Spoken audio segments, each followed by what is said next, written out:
अभी हम जो प्रीवियसली हमने स्लाइड्स पे प्रोग्राम देखा है, अब यहाँ पे इस प्रोग्राम को मैं कंप्लीट करता हूँ ताकि आप देख लें कि प्रैक्टिकली कैसे किया जाता है। और अगर आपका कोई क्वेश्चन है तो वो भी यहाँ पे क्लियर हो जाएगा। अच्छा जी, सबसे पहले हम एंटर इनपुट कर रहे हैं और इनपुट का फंक्शन प्रिंट कर रहे हैं, ये मैसेज आएगा। उसके बाद जो भी वो इनपुट करेगा that will goes into the distance variable, और फिर हम डिस्टेंस को यहाँ पे हमने डिवाइड करके देखा था। फिलहाल इस लाइन की जरूरत नहीं है, इसको मैं रिमूव कर देता हूँ। और यहाँ पे अब हम ने अभी स्लाइड्स में देखा था कि ये जो फंक्शनलिटी हम प्रिंट की सेपरेट कर रहे हैं वो हम विद इन दी इनपुट भी कर सकते हैं। तो यहाँ पे हम लिख सकते हैं एंटर डिस्टेंस, और इस लाइन को अब हम खत्म कर देते हैं। तो अब क्या होगा, एक ही लाइन में दोनों काम हो जाएंगे। ये एंटर डिस्टेंस ये शो भी होगा और वो इनपुट जो करेगा वो डिस्टेंस में स्टोर होगा। लेकिन प्रॉब्लम ये है कि पाइथन क्या करता है, जब भी हम इनपुट की कमांड से कोई चीज यूजर से इनपुट करते हैं तो वो स्ट्रिंग की शक्ल में जाता है। लेकिन क्योंकि हमने इसके ऊपर मैथमेटिकल ऑपरेशन परफॉर्म करनी है तो फिर हमें उसको पहले इंटीजर में कन्वर्ट करना पड़ेगा। एक इंपॉर्टेंट बात है कि अगर सम टाइम हम अगर यूजर से नाम पूछना चाहते हैं किसी का, तो उसको हमें इंटीजर में कन्वर्ट करने की जरूरत नहीं है। तो हर दफा हमें ये स्टेप करने की जरूरत नहीं है, सिर्फ उन इनपुट्स के लिए करने की जरूरत है जिन इनपुट्स को हम उसके ऊपर मैथमेटिकल ऑपरेशन परफॉर्म करते हैं। तो यहाँ पे अभी हम इंटीजर लिखते हैं और ये ब्रैकेट स्टार्ट है, और ये सारे का सारा जो है इसको हम इनक्लोज कर देंगे उस इंटीजर के विदन, और यहाँ पे इनपुट करेंगे। अब जो भी यूजर इनपुट करेगा वो पहले इंटीजर में कन्वर्ट कर होगा और फिर वो डिस्टेंस के वेरिएबल में स्टोर हो जाएगा। इसी तरह हम टाइम का एक वेरिएबल डिक्लेयर कर लेते हैं। अब अगेन आप इट्स योर चॉइस, आप टाइम का वेरिएबल टाइम रख लें या टी रख लें, या आप T1 रख लें, T2 रख लें। इसके कुछ रूल्स होते हैं वेरिएबल नाम के नेम्स के डिक्लेयर करने के। यूजुअली हम चाहते हैं कि वेरिएबल का वही नाम हो जो सा नाम रिलेट करे, जिसको हम देख के हमें पढ़ के हमें पता चल जाए ये जो है नेम के अंदर डाटा किस किस्म का स्टोर हो रहा है। तो बहरहाल अभी हम वेरिएबल का नाम टाइम रख लेते हैं। इसको भी हम इस तरह लिख लेते हैं इंटीजर, क्योंकि इसके ऊपर ये भी मैथमेटिकल ऑपरेशन में यूज होना है। तो इसको हम इनपुट टीजर करते हैं, फिर उसके बाद इनपुट और एंटर टाइम। अब ये टाइम एंटर करेगा तो वो इंटीजर में कन्वर्ट होगा और वो टाइम के वेरिएबल में चला जाएगा। उसके बाद हम थर्ड वेरिएबल ले लेते हैं स्पीड। स्पीड के वेरिएबल में क्या वैल्यू जाएगी, डिस्टेंस स्लैश टाइम। अब एक चीज नोट करें, यहाँ पे हमने इंटीजर में कन्वर्जन नहीं की। क्यों?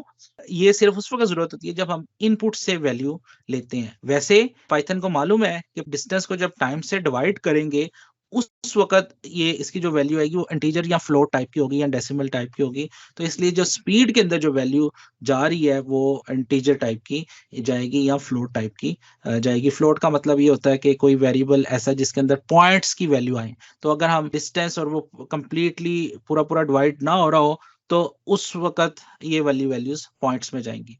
उसके बाद हम इसी को स्क्रीन के ऊपर शो करना चाहते हैं। हम चाहते हैं लिखा हुआ है प्रिंट स्पीड इज, और उसके बाद हम स्पीड की वैल्यू को जो है वो प्रिंट कर दें। तो ये स्क्रीन के ऊपर स्पीड आएगा और स्पीड इज लिखा होगा। लेट्स से मैं ये लाइन ना इसको खत्म कर देता हूँ आपको एक पॉइंट एक्सप्लेन करने के लिए। अभी देखें ये प्रोग्राम को मुझे सेव करना पड़ेगा क्योंकि यहाँ पे सर्कल आ रहा है, इट मीन ये सेव नहीं है। मैं कंट्रोल एस प्रेस करता हूँ, ये सेव हो जाता है। ये स्क्रीन को क्लियर कर लेते हैं ताकि हमें पता चल जाए कि जो आउटपुट है वो ठीक आ रही है। First program dot P Y आप इसको एग्जीक्यूट करेंगे तो आपसे पूछेगा डिस्टेंस क्या है। लेट से हम वही वैल्यूज देते हैं जिनको हमने अभी देखा है, 40 10। तो आंसर आना चाहिए 4। तो कुछ नहीं आया। हुआ ये कि डिस्टेंस को उसने टाइम से डिवाइड किया, स्पीड में 4 भी गया होगा, लेकिन हमने कंप्यूटर को इंस्ट्रक्ट ही नहीं किया कि ये प्रिंट करना है। तो कंप्यूटर वो काम नहीं करेगा जिसका हमने उसे नहीं कहा। तो अब हम इसे कहते हैं प्रिंट कर दो भाई स्पीड इज। और अगर मैं सिर्फ इतना एग्जीक्यूट करूंगा तो स्क्रीन के ऊपर मुझे सिर्फ स्पीड इज लिखा हुआ आएगा। मैं चाहता हूँ स्पीड इज के बाद कॉलन लिखा हुआ है और उसके बाद स्पीड की वैल्यू है।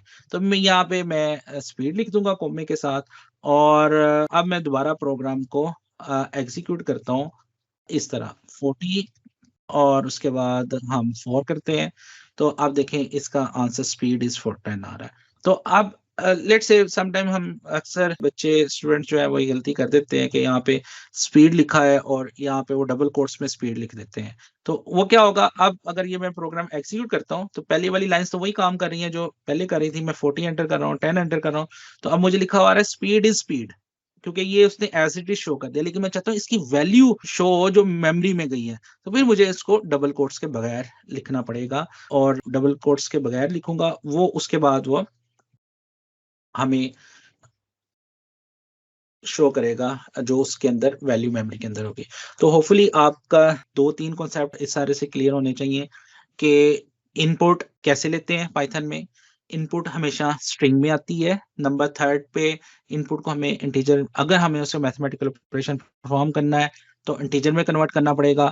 फिर उसके बाद वो हमेशा जो इनपुट हम लेते हैं हम उसे मेमोरी के अंदर स्टोर करते हैं, रैम में स्टोर करते हैं। उसके ऊपर हमने कोई मैथमेटिकल ऑपरेशन परफॉर्म करने हैं और उसको डिस्प्ले करना है, तो उसको जो वेरिएबल की वैल्यू अगर हम चाहते हैं एग्जैक्टली जो रैम में है वो डिस्प्ले हो, तो फिर हमें इसको डबल कोट्स के बगैर लिखना पड़ेगा। अब आप इसको एक दफा बहुत प्रैक्टिस कीजिएगा, इसके बाद 2-3 एग्जांपल्स हैं, प्रॉब्लम्स हैं, उनको आप सॉल्व करें। और ये बात याद रखिएगा, प्रोग्रामिंग सुनने से, पढ़ने से नहीं आती है, सिर्फ करने से आती है।